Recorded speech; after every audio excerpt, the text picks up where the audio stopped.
اللہ کے ساتھ جتنا گہرا تعلق ہوگا اتنا ہی آپ اللہ کے لیے فاقہ جھیل سکیں گے، اتنا ہی آپ اللہ کے دین کے لیے قربانیاں دے سکیں گے۔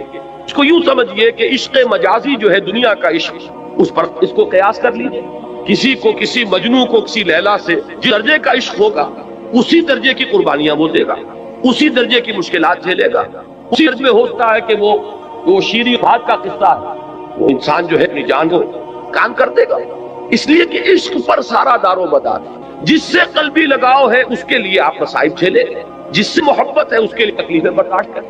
ہمارے ہاں کتنے ہیں، آپ خود اپنے گریبانوں میں جھانکیے، اپنے سینے پر ہاتھ رکھیے، آپ کو اولاد سے محبت ہے، اس اولاد کے لیے آپ کیا کچھ نہیں کرتے، کتنے پاپڑ نہیں بیچتے، ورنہ ایک آدمی کو اپنے 2 وقت کی روٹی کے لیے کتنی محنت کی ضرورت ہے۔ وہ ساری محنت مشقت جو کر رہا ہے صبح سے لے کر شام تک کی کمر توڑ دینے والی محنت کس کے لیے کر رہا ہے؟ اولاد کے لیے کر رہا ہے، اس لیے کہ اولاد سے محبت ہے۔ اور آپ کو ایسے لوگ مل جائیں گے جو گویا کہ کلیتاً اپنے وجود کو اولاد کی شخصیت میں گم کر دیتے ہیں، اس لیے کہ ان کا اور ہائر آئیڈیل زندگی میں ہے ہی نہیں۔ ان جینا مرنا، ان صلاتی و نسکی و محیای و مماتی للاولاد، ان کی نماز، ان کی قربانی، ان کا جینا، ان کا مرنا، ان کی بھاگ دوڑ، ان کی سعی و جو سب کی سب اولاد کے لیے۔ تو جس سے تعلق خاطر ہوگا، جس سے محبت ہوگی، اسی کے لیے آپ قربانی کریں گے، اسی لیے آپ محنتیں کریں گے۔ اب ظاہر بات ہے کہ دین کے لیے قربانی، دین کے لیے ایثار، دین کے لیے دنیا کا نقصان برداشت کرنا تبھی ممکن ہوگا جبکہ اللہ سے محبت، اللہ سے آپ کا تعلق مضبوطی کے ساتھ قائم۔ یہ اللہ کے ساتھ تعلق کو مضبوطی سے قائم رکھنے کے لیے 2 چیزیں بتائی گئی، بلکہ پہلے ایک چیز سمجھ لیجئے، وہ ہے ذکر، اللہ کی یاد۔ یہ ذکر جو ہے یہ ہے کہ جو آپ کا تعلق اللہ سے بڑھاتا ہے، اس سے اس کے ساتھ تعلق جو ہے وہ استوار ہوتا ہے، تازہ رہتا ہے۔ اگر کہیں اس کے اوپر گرد و غبار آ جائے دنیا کی مصروفیات اور مشغولیتوں کی وجہ سے، دنیا کے صدموں کی وجہ سے، دنیا کی مصیبتوں کی وجہ سے، تو جب اللہ کو آپ یاد کرتے ہیں تو وہ ایسے ہے جیسے کہ پھر آپ نے وہ گرد و غبار جھٹک دیا اور آپ کے دل کے اندر پھر اللہ کی محبت جو ہے وہ اثر نو جاگزی ہو گئی، وہ پھر اس کے اندر سے چمک اٹھی۔ یہ ذکر ہے اصل میں کہ جو بندہ مومن کا سب سے بڑا ہتھیار ہے، اس کو سب سے زیادہ قوت عطا کرنے والی چیز اللہ کا ذکر۔ لیکن ذکر کے بارے میں اب چند چیزیں میں عرض کروں گا، اس سے پہلے یہ مضامین کبھی نہیں آئے ہیں ان محفلوں میں، ذرا توجہ سے اس کو سنیے۔ ہمارے ہاں ذکر کے بارے میں بڑے مغالطے ہیں، اس لیے کہ سب سے پہلا مغالطہ تو یہ ہے کہ ذکر اور ذریعہ ذکر، ان دونوں چیزوں کو گڈمڈ کر دیا گیا ہے۔ ذکر اور ہے، ذریعہ ذکر اور۔ ذکر کیا ہے؟ استحضار اللہ بالقلب۔ ذکر اصل میں ہے اللہ کو دل میں موجود رکھنا، اللہ کو دل میں یہاں اس کی یاد یا اس کی محبت یا اس کے ساتھ لگاؤ اور تعلق کو قائم۔ استحضار اللہ بالقلب۔ اب جس چیز کو ہم ذکر کہتے ہیں وہ ذریعہ ذکر ہے۔ میں بیٹھ کر اگر کہہ رہا ہوں سبحان اللہ سبحان اللہ سبحان اللہ سبحان اللہ، یہ ذریعہ ذکر ہے، ذکر نہیں ہے۔ اب اگر یہ آپ سبحان اللہ کی تسبیح تو کر رہے ہیں لیکن دماغ آپ کا چکر لگا رہا ہے اپنے کاروبار میں، آپ نے کوئی پرابلم تھا، دکان سے اٹھ کر آئے ہیں اور ذہن آپ کا اسی پرابلم کو حل کرنے میں لگا ہوا ہے، تو چاہے تسبیح آپ نے پوری کر لی تو ذکر کا یہ ذریعہ تو آپ نے اختیار کیا، ذکر آپ کو حاصل نہیں ہوا۔ اسی طریقے سے نماز کیا ہے؟ ذریعہ ذکر ہے۔